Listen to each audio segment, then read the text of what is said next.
Hello, I am Bear, and this is another life hacking tip any minute. Do you find yourself too bored to keep buying laundry soap? Are your clothes piling too high on your hamper? In other words, are you a teenager?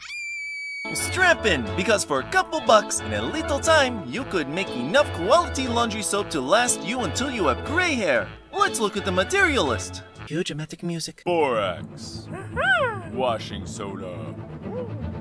1 cup measuring cup. Zote soap.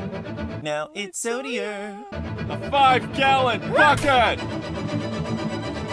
Something to stir with! Like a spatula! Or like a paint stick!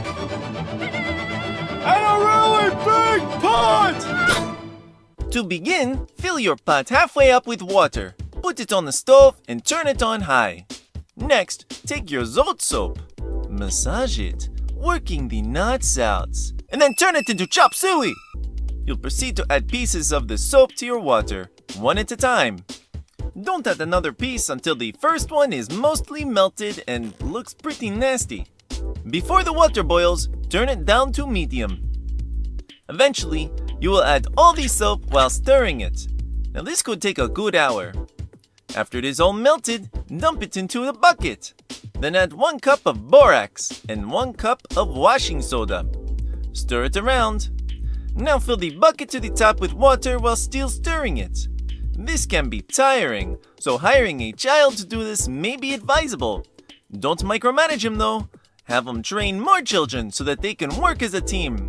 HelloIamBear does not protest child labor laws within your country. The solution you have just created can be diluted in half with water, and this can be effective for a high-efficiency washer.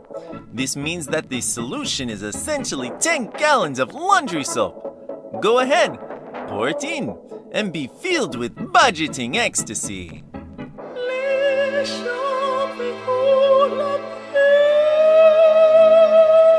Please like this video below and add a comment to let us know where you're from. We're curious. We want to know. Also, just a quick shout out to Mena Amer, who is a subscriber who made a great comment about our channel, and that is linked below.